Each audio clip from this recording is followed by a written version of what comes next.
लोकसभा चुनाव में बिहार का बक्सर सबसे हॉट सीटों में से एक बनने वाली है। वजह है यहां से सीटिंग सांसद सह केंद्रीय मंत्री अश्विनी चौबे का टिकट कटना और उनका टिकट काटकर मिथिलेश तिवारी को बक्सर संसदीय क्षेत्र का उम्मीदवार घोषित किया जाना।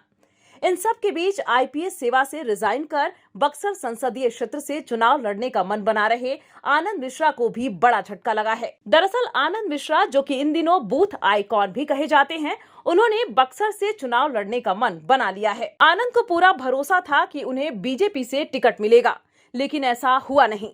होली मिलन समारोह के दौरान आनंद मिश्रा ने कहा, मेरी तो इच्छा थी कि मैं बक्सर संसदीय क्षेत्र से चुनाव लड़ूं और नरेंद्र मोदी के विजन को पूरा कर सकूं, लेकिन भाजपा की तरफ से टिकट नहीं मिल सका। ये पूछे जाने पर कि क्या आनंद मिश्रा बक्सर के रण में निर्दलीय उम्मीदवार होंगे, आनंद मिश्रा ने कहा कि अब जनता तय करेगी कि मुझे क्या करना है। आनंद मिश्रा ने बातों ही बातों में इशारा कर दिया कि अगर पार्टी की तरफ से टिकट नहीं मिला है तो मैं निर्दलीय भी चुनाव लड़ने को तैयार हूँ।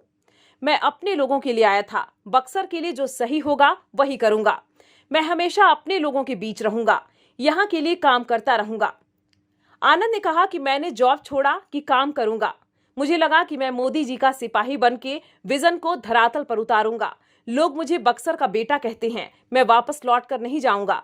आनंद मिश्रा ने कहा कि मैं पूरी तरीके से यहीं रहूंगा। उन्होंने कहा कि मोदी जी विजन लेकर चले हैं, मेरा सपना उसके साथ होना था। काम करने की इच्छा प्रबल होनी चाहिए। बक्सर के लोग मेरे साथ हैं। दरअसल आनंद मिश्रा असम कैडर के पूर्व आईपीएस हैं, जिन्होंने रिजाइन कर दिया था। बक्सर के लोगों को भी इस बात की उम्मीद थी कि अगर अश्विनी चौबे को बीजेपी रिप्लेस करती है तो आनंद मिश्रा ही उम्मीदवार होंगे, लेकिन ऐसा हुआ नहीं। रविवार की शाम जब बीजेपी के शीर्ष नेतृत्व ने उम्मीदवारों की सूची जारी की तो बक्सर से मिथिलेश तिवारी का नाम था। बक्सर के लोगों के लिए ये नाम सच में चौंकाने वाला था, क्योंकि मिथिलेश तिवारी मूल रूप से गोपालगंज के रहने वाले हैं और उनका कर्म क्षेत्र सह विधानसभा क्षेत्र भी वही जिला रहा है।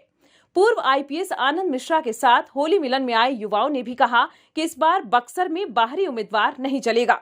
इससे पहले बक्सर के 2 बार सांसद रहे अश्विनी चौबे का भी संबंध भागलपुर से रहा है।